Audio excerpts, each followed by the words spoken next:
So my name is Salvatore DeRicco. I'm an orthodontist turned inventor, and it's an honor to be here, especially as a fellow Penn alum like Dr. Shills, and I got my pen tie on to prove it. So here we go. The company is save, and the company and the missions is save the implants. And as an orthodontist, I was very frustrated by decalcification because it's rampant in orthodontics. And after banging my head against the wall for decades trying to get my patients to brush better, I realized they couldn't because what they needed did not exist. So I took it upon myself to develop it. And so I have distributed over 100,000 Wonder brushes for braces, which is the first brush to actually fit behind brackets, underneath all hooks and what we call the tie wings of the brackets, where decalcification begins and flourishes. And it also has a recess for a proxy brush, which all orthodontic patients need to be using. Now, we've probably all read this statistic somewhere, especially on websites of dentists trying to attract dental implant patients. But the question is it fact or is it fiction? Or part fact and part fiction.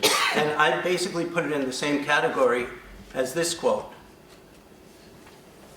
And both, I believe, have fact and fiction. So on the marital issue, if you were just defining the honeymoon, and if both parties came back without a murder-suicide having been committed, then this is true.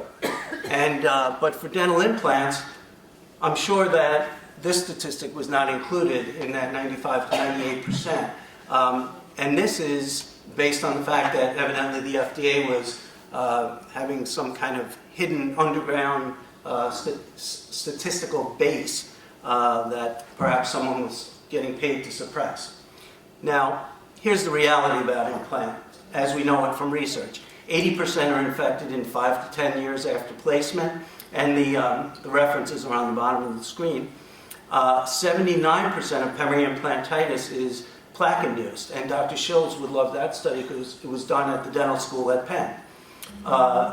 Now, something that came out during the pandemic was a lot of research on what's called titanium shedding, and that too is implicated in peri-implantitis. And so the things that can contribute to titanium shedding are acidic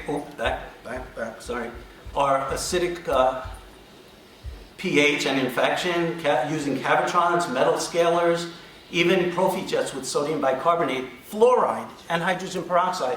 They can all liberate titanium from the implants and contribute to peri-implantitis.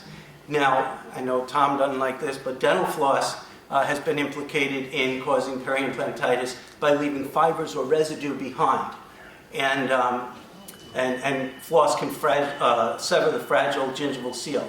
So peri-implantitis therapy is not considered long-lived, and the only things proven to be safe for cleaning implants are nylon bristles and irrigation with water. And I have plenty of nylon bristles. So what I developed are two brushes, a single-ended and a double-ended. The single end has this vertical offset to be able to get to the linguals, which half our gum lines are on the linguals of our teeth. And so without that offset, we cannot get into the gingival sulcus or peri-implant crevice effectively. Straight neck brushes just don't have access to those areas. And having any more than a single row of bristles, just like two people can't fit through a doorway at the same time, is not very effective, especially in implant hygiene. So this is the professional brush, the Wonder brush, spelled U-N-D-E-R because it fits under the gum line, and also under the implant-supported dentures. That's what the double-ended brush is for. So the single-ended brush is just a sulcus, just for the sulcus. Double-ended brush can do both. It can get under the implant-supported dentures and in the sulcus as well. And that's why I developed this brush first, because it could solve both. Oh, I'm sorry. And the consumer line will be known as the Implant Saviors, a play on words of save your implants. And also my first name, Salvatore, means savior. So that might be what I was put on this earth to do. Now, 40,000 of those have been distributed. I think there's a video here. Oh, is this it? Yep, this is it. There's a video here. A hygienist, an implant hygienist had recorded this, and you can see how effective this brush is at getting subgingival around dental implants. that no other brush can possibly access.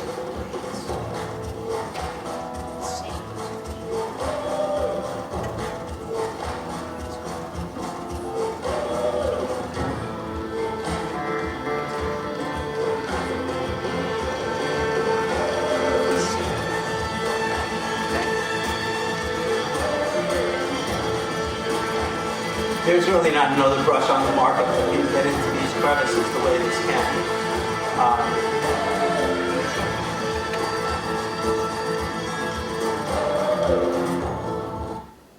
And this is, can this do it? Yeah. And this is one that I recorded, a patient that had tried for a year to get his bleeding to stop. That's day one, bleeding like a stuck pig, and after 2 weeks he had no bleeding. And he tried for a year with a conventional brush, with a water pick, to no avail. And so within 2 weeks, his bleeding was gone, the tissue was healthy, because he could get access. Now, this was the double-ended. We have to go to the panelists. Yeah. Okay. What's the ask, and let's go to the panelists. The ask is, and 40,000 of those brushes have been distributed thus far. The double-ended brushes, the single-ended brushes in the works. The ask is $75,000 for 10% in the dental implant brushes, and it's appeared in different publications already. It has just appeared in a brand new textbook, Saving Dental Implants, which actually my trademark is Save the Implant, so I may already be a shareholder in this company of Wiley. I don't know. Let the attorneys work that out. But anyway, so I was tickled when it appeared in this textbook, and I have some quotes here that you may be interested in seeing. Okay. But it's a valuable product, a necessary product, and that's where we are. Okay, panelists, Carson. How have you been selling them at this point? You said about So- 50,000 units out there. How's that? Okay, 100,000 of the orthodontic brushes at professional conferences. Okay. Yeah, going to orthodontic conferences, dental hygiene conferences, pediatric dental, and the implant at implant conferences, and also perio hygiene implant. Okay. Going to conferences. Yes. Unfortunately, the pandemic got in the way. So now I'm ready to launch the single-ended version because there are a lot more single dental implants out there than implants under implant-supported dentures. So I'm ready to launch the next brush, the single-ended. Okay. Thank you. And you're selling them to the dentists at what price, and are they giving them away? That's up to them because the ones that go to professional practices are custom imprinted, so they're not only therapeutic, they're also promotional for the practice. They are also available on Amazon. I have an Amazon seller as well, so they can get them directly from the public. But this is an absolute need. Like I said, I was tickled. There's no competition because these are what some of the other brush heads look like. None of them can fit into a peri-implant crevice or under a hybrid denture the way mine can because it's thinner, it's longer, much more effective and practical. And we all know what's going on under those hybrid dentures. I parodied all on 4 to be all on flora and all on X to be X. This is the business model and so on. B2B, business to consumer, potential for license.